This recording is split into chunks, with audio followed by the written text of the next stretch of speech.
Good Friday morning and Merry Christmas Eve to all who are celebrating. I'm Joe Fryer. Right now on Morning News Now, convicted. Another landmark verdict on policing in America handed down in a Minneapolis courtroom. Kim Potter, the ex-cop charged with fatally shooting DAUNTE Wright, accidentally firing her gun instead of her taser, found guilty of manslaughter. Inside the jury's decision and how long Potter could spend behind bars. A COVID Christmas, as if the virus's resurgence wasn't enough to put a damper on the holiday weekend for many Americans. Omicron is now taking a toll on travel plans. Major airlines like Delta, Alaska, and United canceling hundreds of Christmas Eve flights as the latest variant wreaks havoc on the industry's workforce. This as America enters a new era of COVID, average case counts now surpassing those of Delta's early fall surge. We'll bring you the state of the virus as we head into this holiday weekend. Also this morning, the right direction, a comprehensive step forward for many Amazon workers. The big tech behemoth clinching a deal with the National Labor Relations Board, the settlement making it easier for warehouse workers to organize without fearing retaliation from top brass. Now, this landmark agreement will change the way business is done among Amazon's ranks. And spreading cheer. We're just hours away from Santa's big trip, and it turns out he's got a little help this year from the LGBTQ community. How the Instagram account known as Trans Santa is working to bring joy to those who need it more than ever this time of year. Good to have you with us on this Christmas Eve day. We begin this morning with the verdict in that deadly police shooting in Minnesota. Former police officer Kim Potter was charged with manslaughter in the killing of DAUNTE Wright. And after several days of deliberations yesterday afternoon, the jury reached a decision.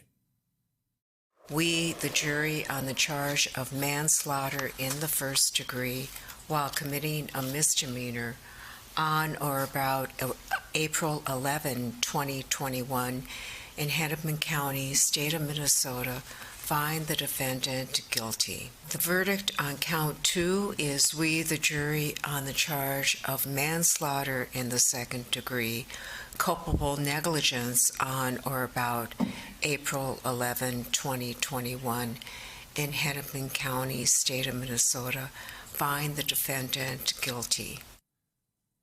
The verdict was met with a sense of relief for Wright's family and friends. It's the latest high-profile case focused on policing here in America. NBC News correspondent SHAQUILLE Brewster has been following it from the beginning. He joins us now from outside the courthouse in Minneapolis. Shaq, good morning to you. We know the trial was extremely emotional for DAUNTE Wright's family and friends. What was the scene like there when the verdict was read? What was their reaction? Yeah, you saw different reactions inside the courtroom and outside the courtroom. Outside the courtroom, they were listening in, and you heard this group of demonstrators yell out cheers after that first guilty verdict came out, and then that scene repeated itself when it got to the second guilty verdict. There were hugs, there were celebrations. It was a joyous moment almost outside of the courtroom. But inside the courtroom, you didn't see Kim Potter react much. She looked down for a brief second, but you did hear a cry come from DAUNTE Wright's mother, Katie Bryan. I want you to listen to her explanation of why she had so much emotion in that moment. The moment that we heard guilty on the manslaughter 1, emotions, every single emotion that you could imagine just running through your body at that moment. I kind of let out a yelp because it was built up in the anticipation of what was to come while we were waiting for the last few days. That anticipation going all the way back to that April 11th traffic stop, then those 27 hours of deliberations that came after about a 3-week-long trial. There was a big moment and a lot of emotion that you saw both inside and outside the courtroom. So, Shaq, now that Kim Potter has been convicted on both counts of manslaughter, sentencing is going to be in February. Is she potentially facing some significant jail time here?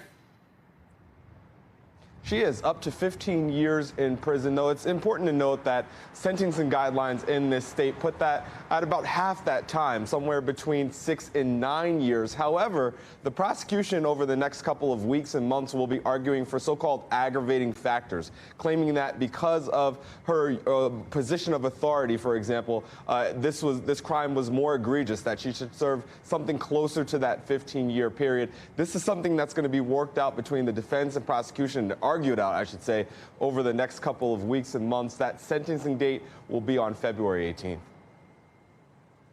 All right, Shaq, thanks so much. Let's get to MSNBC legal analyst Kristen Gibbons-Fedden now for more on this guilty verdict in the Kim Potter trial. Kristen, good morning to you. I want to start by getting your reaction to the verdict. Do you think the jury made the right decision here? Were you surprised at all? I wasn't surprised. I thought the prosecution put on a beautiful case. I think that they put on experts. I think that the police testimony didn't necessarily come out as they thought it would. But again, they put on a great case. They kept the theme very simple.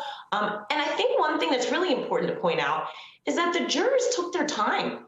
4 days. This was a tough case with very complex legal elements that is tough for lawyers to kind of grasp, very tough for lay people. They took their time, they asked important questions, and they delivered a verdict that they thought was commensurate with the evidence that was put in throughout the trial.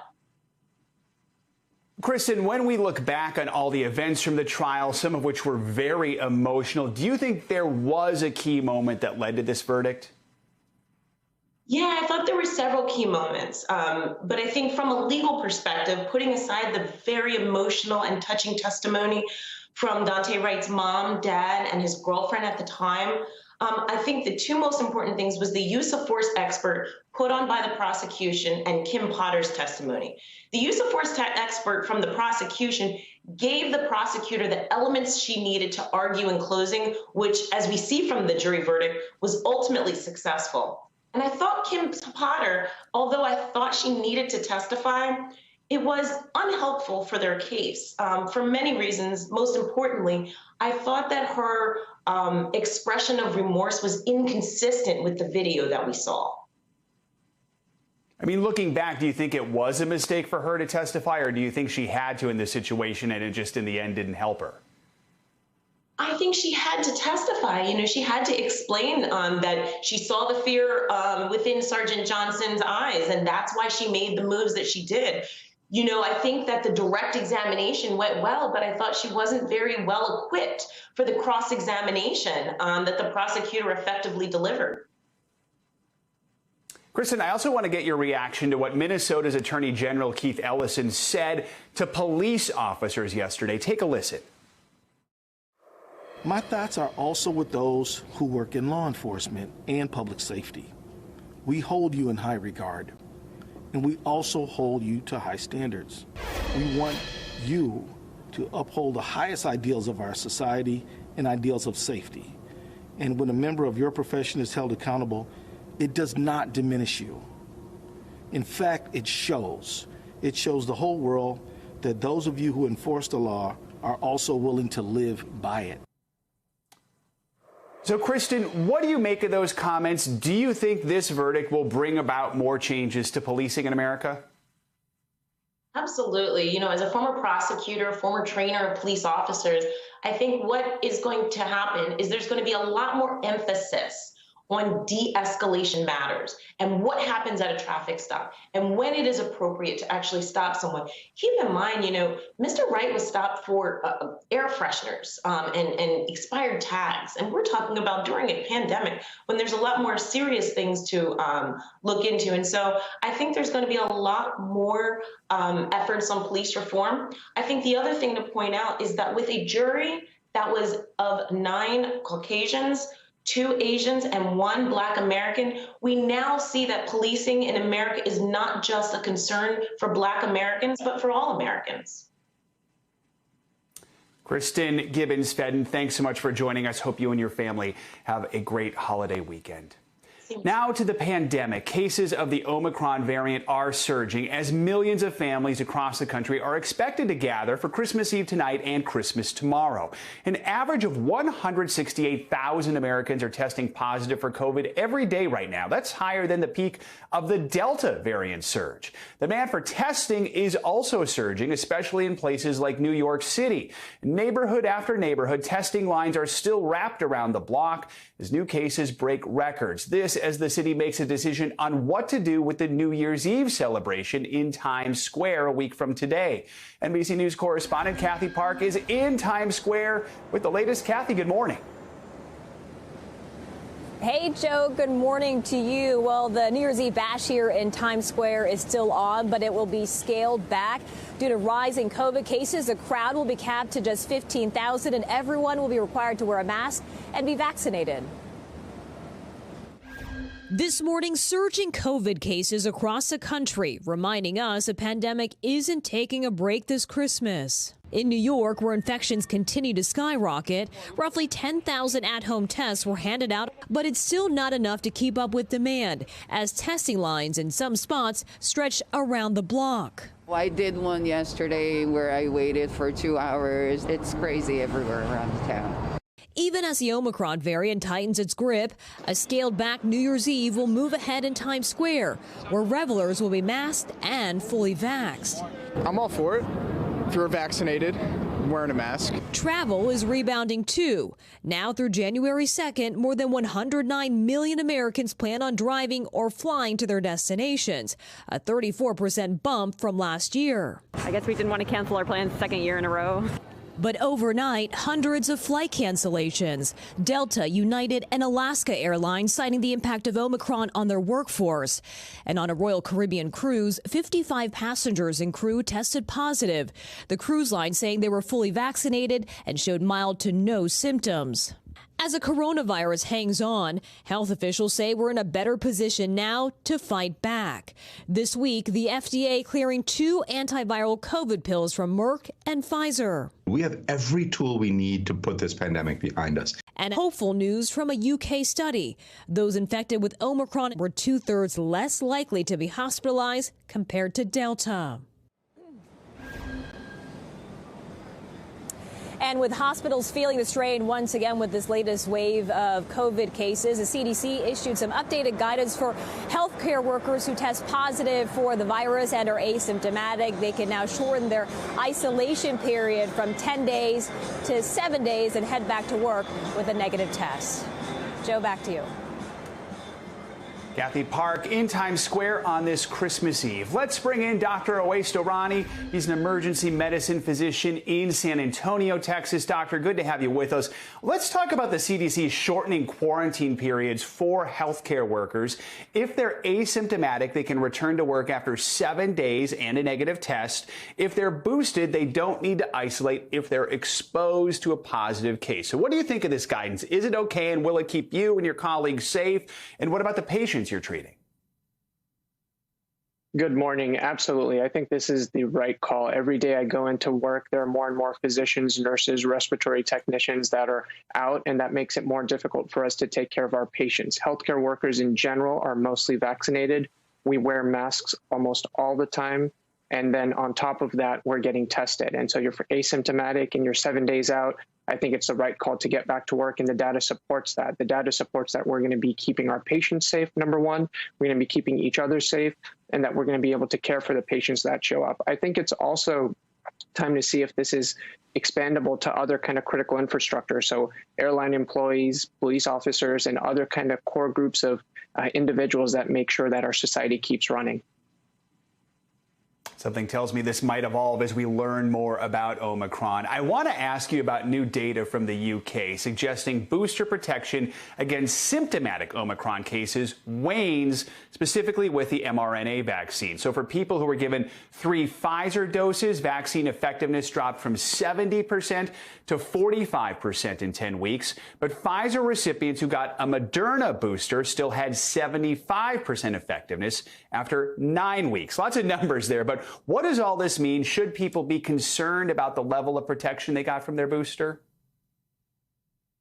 Yeah, so this is not really surprising. If you look at that initial data from Israel back in around September or so, when we were initially distributing boosters, we saw a huge surge in protection against symptomatic disease, and then that waned over the upcoming weeks. But the protection against severe disease, hospitalizations, and deaths still maintained. And so I'm optimistic that we're still going to continue to have that protection against severe disease.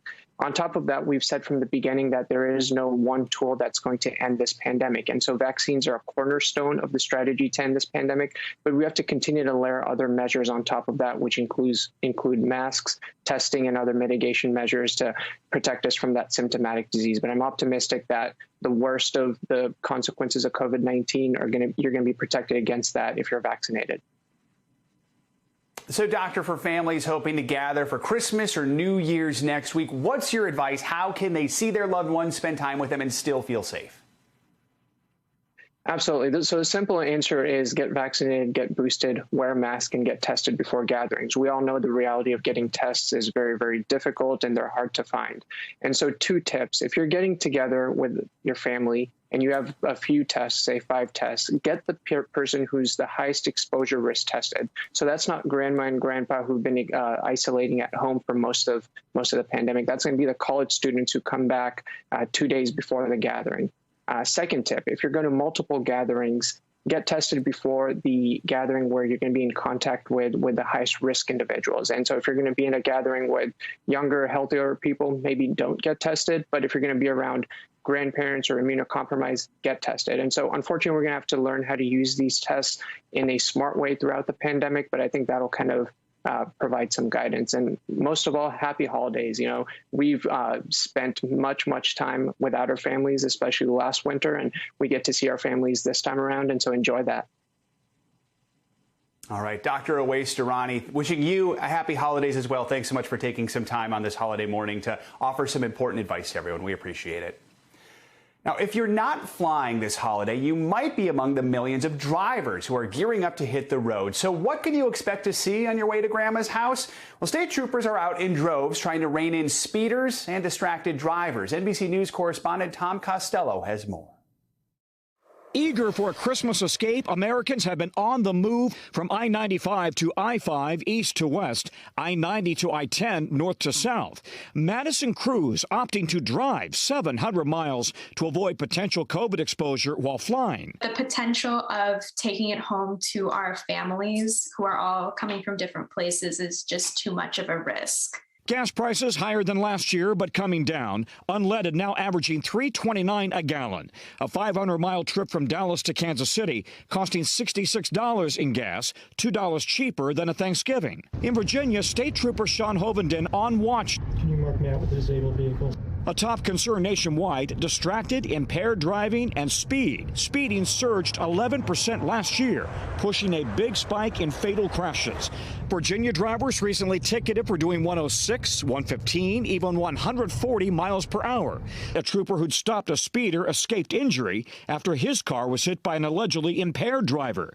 The same happened to Trooper Hovenden, hit by a distracted driver. He rolled his vehicle upside down and landed next to me. Luckily, he had minor scratches. Meanwhile, from clogged roads to clogged airports, the TSA reports screening 2 million passengers Wednesday, slightly more than pre-pandemic 2019. We're all vaccinated, we all got our boosters. A Newark TSA officer is being hailed as a hero. A veteran EMT, Cecilia Morales, climbed over a TSA belt to perform the Heimlich and save a choking baby. Yeah, thank goodness for faster-thinking TSA officers. Meanwhile, here in Northern Virginia, state police were involved in a chase late Thursday. A suspect hit one of their state trooper vehicles with an officer inside and rolled the vehicle. Other officers gave chase. They eventually caught up with the suspect. The officer taken to a nearby hospital in good condition, we're told, but it really underscores the exact risk we've been talking about with speed, with distracted driving, perhaps impairment being something that's a constant concern for troopers out on the roads nationwide. I'm Tom Costello in Arlington, Virginia. Back to you. A reminder to be safe out there. Tom Costello, thanks so much. Now, if you feel like something is missing this holiday season, it might be the lack of snow on the ground. The chance of a white Christmas is slim this year for many. That means no snowmen or sleigh rides after all the gifts are unwrapped. NBC News correspondent Emily Aketa takes a look at what's causing the unusually warm winter and why a snowy holiday might be a thing of Christmas past. Holiday classics may need a rewrite as the chance for snow on Christmas seems to be melting. Christmas Day will be sunny and bright. The first week of winter bringing forecast highs near 50 degrees in New York and 60 in Denver, which recently saw its latest first snow in 87 years. It's really hard to get in the holiday spirit when it's not snowy. It makes me feel a little disappointed. Many shelving their hats and gloves over the holiday as the majority of cities in the U.S. see a decreased chance of a white Christmas. Climate scientists at NOAA looked at 1,500 locations and found differences in the last decade are consistent with the reality of long-term warming. In the 1980s, nearly half of the country had snow on the ground on Christmas. In recent years, that number was below 40%. Are our chances for a white Christmas drying up? Yes, in many areas of the country, they are. A lot of people scratching their head as to why they're going to wake up on Christmas morning for perhaps 5, 6, 7 years in a row without snow. Like snowflakes, the changes may be subtle with big implications. Odds of snow for Santa down 3% in Des Moines, Iowa, 4% in our nation's capital, and 6% in Denver. These trends that we're seeing in extreme weather, like snowfall or lack thereof, are all really fundamentally being changed by climate, and they're being changed in very small ways that actually accumulate up to big impacts. A difference that means that white Christmas may be a thing of the past. Emily Ikeda, NBC News. That story sets us up perfectly for your morning news now. Weather, as we heard, many across the country won't be experiencing a white Christmas. In fact, for some, the weather outside is delightful rather than frightful.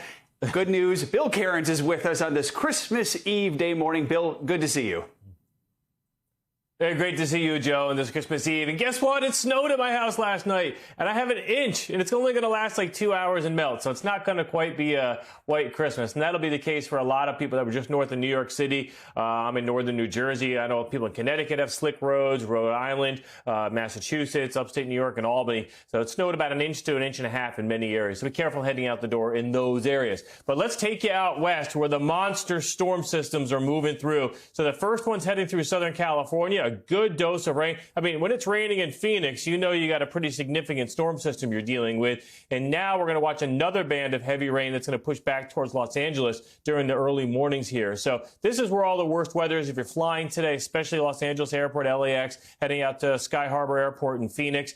And then we're going to watch another storm right through the holiday weekend impacting the Pacific Northwest, and that'll slowly slide down towards San Francisco as we head through the weekend. So rainfall totals, pretty epic in the mountains, but of course in the mountains, most of that falls as snow. So we are going to be watching, we've been saying it all week, upwards possibility of 4 or 5 feet, isolated up to 100 inches, which is like 8 to 10 feet. So, I mean, this is exactly what we needed going into this year. This is perfect. We're starting to fill up those reservoirs significantly. We're not recovering from a 10-year drought and, in a couple storms, but this is a good dent. We're great, that we're heading in the right direction. So for today, the storm in the southwest weakens and heads into Phoenix, also towards Albuquerque. The storm in the northwest is going to still bring some areas of heavy rain today. Tonight, Santa's going to struggle tonight, especially around Tahoe and Reno. I mean, Rudolph's red nose is going to have to really glare through that snow. It's going to be coming down hard. San Francisco going to have periods of heavy rain right through Christmas Day. So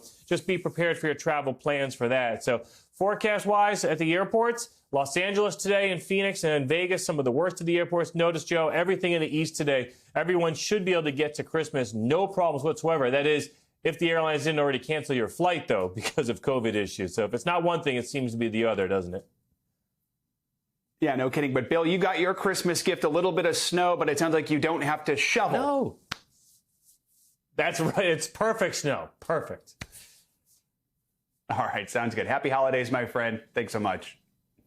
Okay. All right, exactly 1 week remains in 2021, a year to remember and forget. NBC News Now has a special looking back at the year called Goodbye 2021, hosted by Savannah Sellers and me. It airs today at 3 p.m. and again at 11 p.m. Eastern Time, only here on News Now.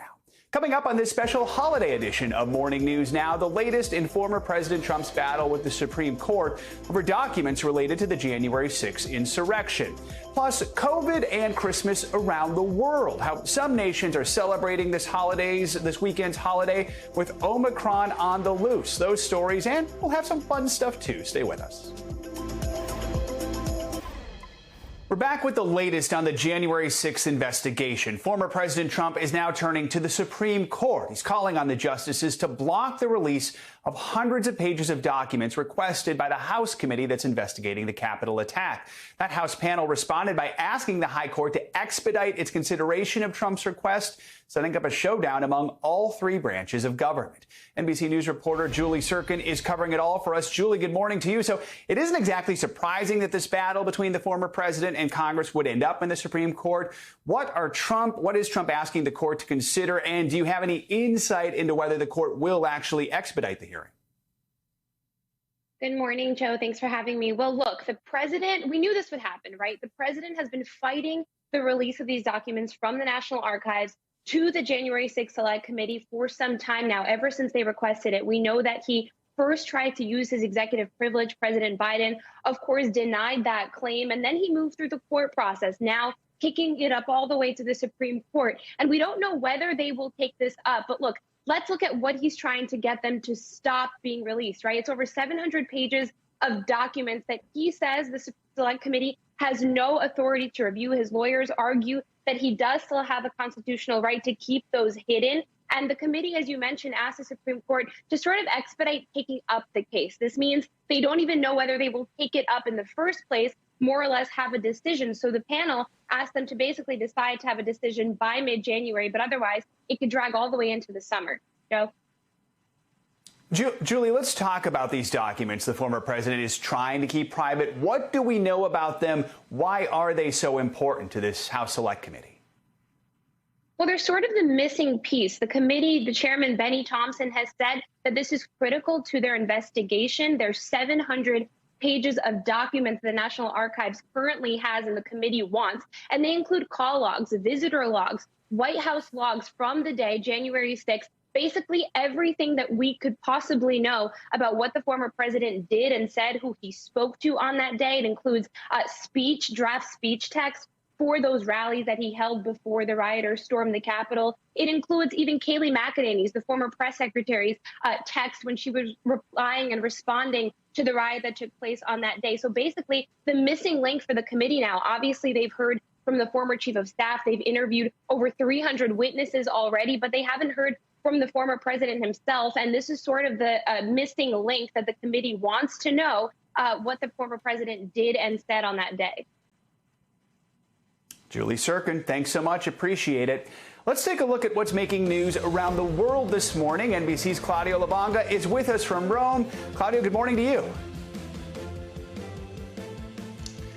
Good morning, Joe, and Merry Christmas. Well, today Japan became the latest country around the world to declare it will not send a government delegation to the Beijing Winter Olympics. It follows a diplomatic boycott of the Games by the US, Canada, Britain and Australia in protest of China's human rights violation. And here in Italy, it's starting to feel a lot like Christmas 2020, as the government has introduced yet more restrictions throughout the holiday season. Outdoor parties and public events will be temporarily banned, including, of course, on New Year's Eve. Face masks will once again be mandatory. Even outdoors, and discotheques and clubs will remain closed. Well, last but not least, a rare fish that appears to be walking on its hands has been spotted in Australia for the first time in 22 years. The pink handfish hasn't been seen since 1999 and was caught by a deep-sea camera recording. But while the sighting of the pink fish is very rare, well, the expression he has is not. It is the same expression I have every single Christmas evening when I realize that under a tree somebody bought me socks as a present. All right. Well, I hope you don't have that expression this Christmas, Claudio. Wishing you a very happy holidays. Thanks so much. Good to see you. I expect it tonight once again. All right. I'll take a photo, put it on Instagram. All right. Let's stick with the Christmas theme here. As the Omicron variant spreads across Europe, it is driving up COVID case counts and even forcing some nations to reinstate restrictions. But that is not stopping all the celebrations. NBC News foreign correspondent Molly Hunter joins us now from London. Molly, good morning to you. So we heard a little bit earlier about a promising study that just came out of England suggesting Omicron outcomes might be less severe than they were with the Delta variant. What is the scene like there on this Christmas Eve in the UK? Yeah. Hey, Joe, Merry Christmas Eve to you. That's right. It is a promising study, and it is potentially very good news. So the numbers that we are looking at, and this is Omicron compared to Delta, basically that it means a lower chance of landing you in the hospital, full stop. So the numbers that we are looking at is that compared to Delta, Omicron is estimated to be between 31 to 45% less likely to put you in the emergency room and 50 to 70% less likely to be admitted to the hospital, full stop. I will say, though, as everyone is getting into the Christmas spirit, Joe, we did hit record cases yesterday, more than 119,000 COVID cases across the country. There was a message from Prime Minister Boris Johnson. Take a listen. Across the country in the run-up to Christmas, we've been giving each other an invisible and invaluable present. We've been getting that vaccination that protects us and stops us infecting others.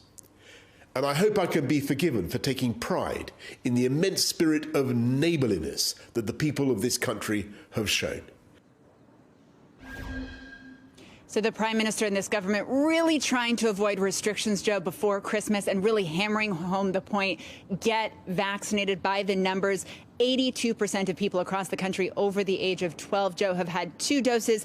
55% have had the booster. And this government really trying to get all adults at least offered a booster in the next week. Pretty tall order. Joe? Yeah, Molly, of course, it's not just the UK. Across Europe, some countries are bringing back COVID restrictions. Claudio just mentioned Italy. What more can you tell us about those restrictions continent-wide? Yeah, and I will say what you've just heard from Claudio, we are expecting possible restrictions to come into the UK after Christmas. Like I said, this government's so focused on trying to protect the actual day of Christmas tomorrow. But Scotland, Wales, North Ireland have all introduced curbs on social gatherings. In Portugal, starting on Sunday, the 26th, bars, nightclubs will shut. Outdoor gatherings will be limited to 10 people, Joe. In Germany, very similar. On the 28th, nightclubs will close, limiting gatherings to 10 people. And on Monday in the Netherlands, a full strict lockdown. So really, New Year's Eve celebrations are looking small and intimate this year. Joe? All right, Molly, thank you so much, and Merry Christmas to you there in London. Appreciate it. Coming up, the very latest on that armed carjacking involving Pennsylvania Congresswoman Mary Gay Scanlon. The latest on the investigation and the suspects now being charged in connection with the incident. We've got more after the break. A very special holiday greeting this morning from none other than the Duke and Duchess of Sussex. Prince Harry and Meghan Markle have unveiled their 2021 holiday card featuring the couple and their children, 2-year-old Archie and 6-month-old Lilibet Diana. Below the picture is a caption that reads in part, "This year, 2021, we welcomed our daughter Lilibet to the world. Archie made us a mama and a papa, and Lily made us a family." Prince Harry and Meghan have had a busy year, which included numerous projects, charity work, a documentary on mental health, and, of course, that headline-making tell-all interview with Oprah. 5 teenagers have been charged with the armed carjacking of Pennsylvania Congresswoman Mary Gay Scanlon. The suspects' ages range from 13 to 19. 3 of the teens have been released to their parents while they await trial. NBC News Now correspondent Maura Barrett has the latest. The record-setting crime levels in Philadelphia getting worse. We are seeing a real problem this year with gunpoint robberies. Robberies are up significantly this year. U.S. Congresswoman Mary Gay Scanlon carjacked Wednesday afternoon in South Philadelphia. My family car was stolen from me at gunpoint in broad daylight in a busy public park. Obviously, it was a scary thing to have happen, but I'm extremely grateful that no one was hurt. Her car later found 45 miles away. The 5 people found inside, all teenagers, arrested and now charged. The increase is pretty profound. I mean, we had just over 220 carjackings in 2019. That increased in 2020 to 341. This year alone, and we're not even at the end of the year yet, we're 724. And now, the FBI and police on the hunt for a serial bank robber. They say surveillance videos show this man hitting 4 Philadelphia banks within blocks of each other over the past 4 months. The city has seen a staggering increase in gun-related violence in recent years. Philadelphia counting 545 homicides this year so far, many involving guns. That's a 13% increase from last year, after a nearly 40% increase from 2019 to 2020. Undeniably, the increase in gun homicides in Philadelphia and other cities around the country is very disturbing. To put it in perspective, Philadelphia's 545 homicides this year tops New York's 464 and LA's 382, both also up from last year. But Philly has about 1/5 of the population of New York City and is less than half the size of Los Angeles. Why is this happening? Experts blame the social ramifications of the pandemic. The pandemic we're all still stuck in has dislodged a lot of the social structures that would usually prevent violence. That means people going to school, people going to work, people seeing family. Everything is just turned upside down by this public health disruption. But on the ground, Democratic leadership in the city taking heat. A state representative and chair of the Philadelphia Republican City Committee wrote in an op-ed earlier this year, quote, "What's most frightening is that violent criminals are no longer afraid of the consequences of their actions." We reached out to Krasner's office for a response. They tell NBC the office, quote, "vigorously pursues accountability in nearly every case for which sufficient evidence is obtained by police." They also pointed to low arrest rates for murders and shootings. That was Maura Barrett reporting. All the suspects are from Wilmington, Delaware. They face several charges, including receiving stolen property, resisting arrest, and criminal mischief. Coming up, a major victory for warehouse workers at Amazon. The tech giant's sweeping new labor settlement that could provide an easier path to unionization. That's next. A new agreement will make it easier for Amazon workers to organize. The company settled 6 cases with the National Labor Relations Board over the union process. As part of that agreement, Amazon says it will not punish employees who express interest in forming a union. Comes just days after workers at a Staten Island Amazon warehouse refiled their union petition. NBC News technology correspondent Jacob Ward has more. Good morning, Joe. Happy holidays. Amazon now is facing new pressure from the National Labor Relations Board when it came to light Wednesday that they had settled on a new agreement that basically requires this, Amazon, the nation's second largest private employer, it requires them to essentially make it vastly easier for their workers to organize and possibly unionize going forward. It also makes it easier for the NLRB to take enforcement action against them if they're found to have not complied. Now, in the past, Amazon has been known in reports out of their warehouses in Staten Island, in Chicago, for basically limiting the amount of time that workers were allowed to stay on site or limiting the amount of time that they're allowed to show up early because, in theory, this is what the workers have charged.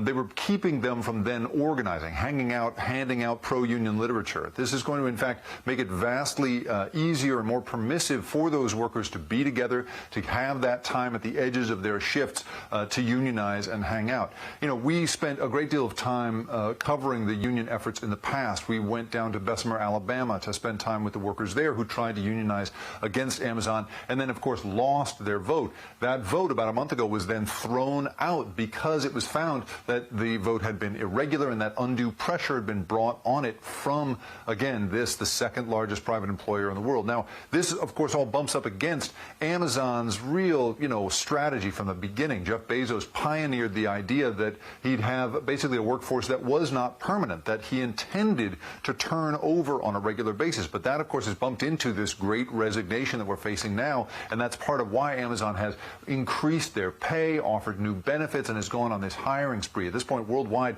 they employ about 1.5 million people. And so now we have a new NLRB action with real teeth. The General Counsel, Jennifer Abruzzo, really taking steps here to really bump up right against the core strategy of Amazon when it comes to worker flexibility. And so all of this coming to a head as we see labor and the structure of labor, which Amazon had really sought to revolutionize, being perhaps pushed back toward possible unionization with this new development this week, Joe.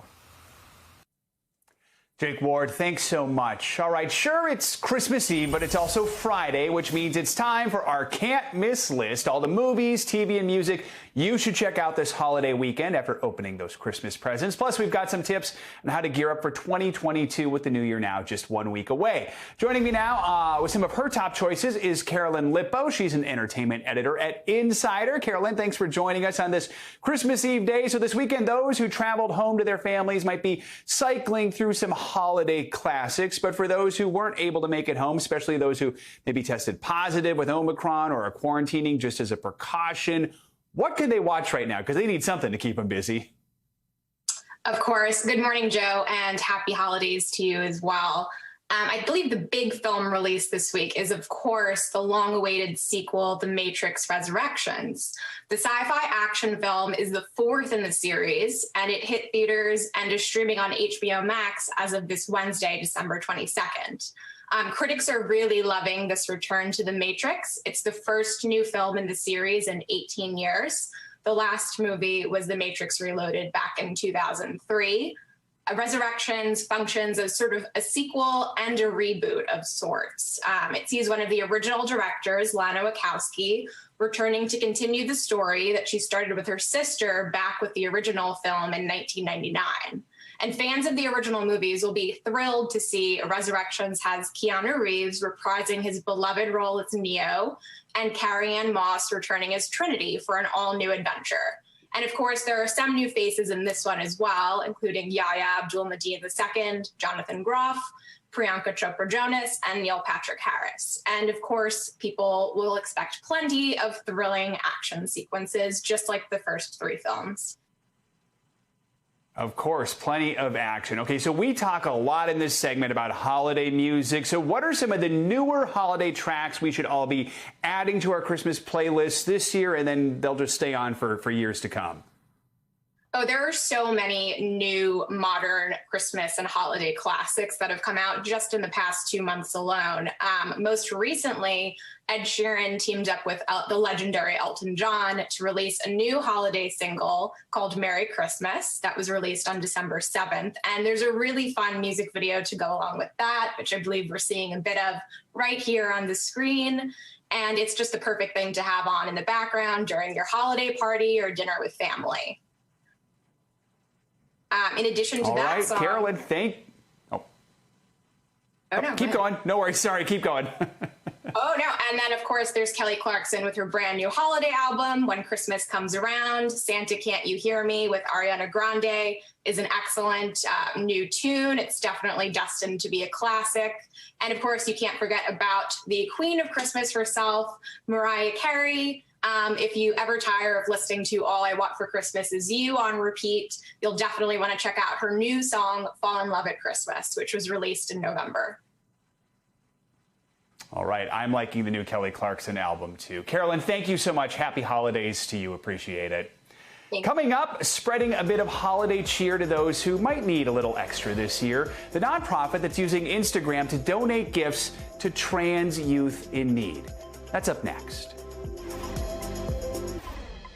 It has been a difficult year for many in the transgender community. State legislatures across the U.S. have considered more than 100 anti-trans bills in 2021, many of which specifically target trans youth. One organization is hoping to be a bright light during these dark times, delivering holiday gifts to transgender youth in need. I spoke to some of the organizers about their mission and why their work is so important. This year, Santa has some help bringing holiday cheer to those who need it most. Trans Santa is a social media mutual aid campaign where Santas everywhere can go and directly purchase gifts for trans youth in need.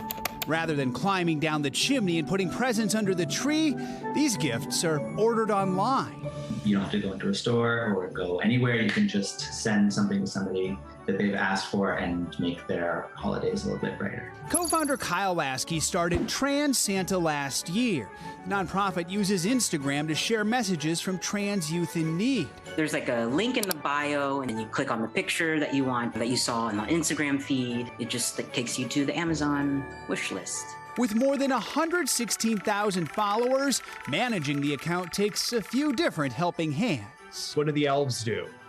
The elves keep Trans Santa's workshop running. They are a wonderful small team of trans and queer people who are, reading through every submission that we get, scheduling them to post, answering questions, responding to comments. Mars Dixon is one of those elves. They put their information into this form, we read it, and we just go through and make sure, everything looks good. For many, Trans Santa is a way to get basic necessities. Some people are asking for toys, for gender-affirming clothes, for canned goods, for pet food. And a lot of these people write in saying that they've been living in their car for, a couple months, a couple years. They just got their first apartment. A lot of people are just not experiencing support of their family. Just reminds me of my own youth as, a young trans person. I wish this existed when I was a little girl. This would have made a world of difference. Claudia Rowley is another elf for Trans Santa.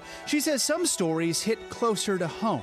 We'll get some for kids that are under 10. I think it really touches me so much because I was like, oh my gosh, I wish I had that sort of like introspection when I was at that age. A lot of the stories are about parents not being very supportive. I feel like the ones that really stick out to me are the ones where they're actually abusive, because that really resonates with me. And so when I read those, it just like hits me really hard. Right now, our social climate is not very nice to trans people, and especially young trans people. They're facing a lot of barriers in their families, in their schools, in their states, just the laws, access to healthcare. Trans Santa is only in its second year, but is already making a world of difference. So many of these kids are just, because of like who they are, because of their identity, just get a lot of basic needs like unmet. It's really important to humanize people. We've facilitated probably over 2,500 registries between last year and this year, and the number is growing every single day. So having this greater community, this like worldwide family, show them that love is incredibly powerful. It feels really good to be putting like that positivity out into the world and making trans youth feel seen and cared for. Kyle says that work needs to be year-round. Tell trans people in your lives that you love them, support them, stick up for trans people. I think the responsibility is on you, it's on everybody else, it's not on trans people. What's your message to all the Santas out there who've helped you out? Just thank you. Keep on doing it. Keep on loving us. Keep on supporting trans youth.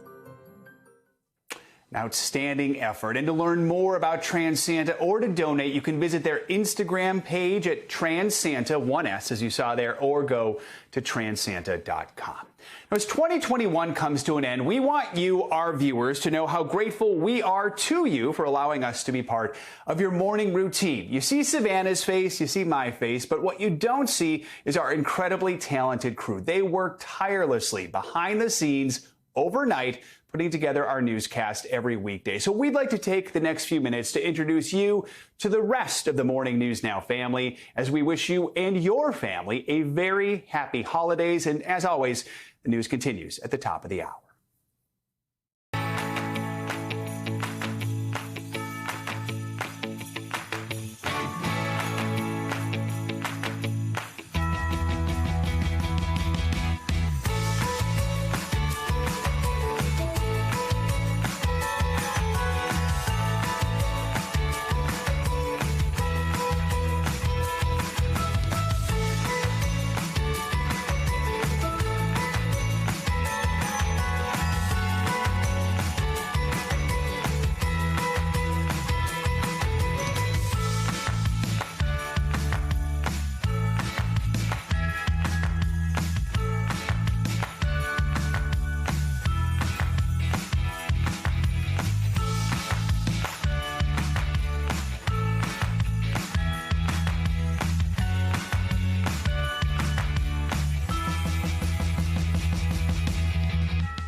Thanks for watching our YouTube channel. Follow today's top stories and breaking news by downloading the NBC News app.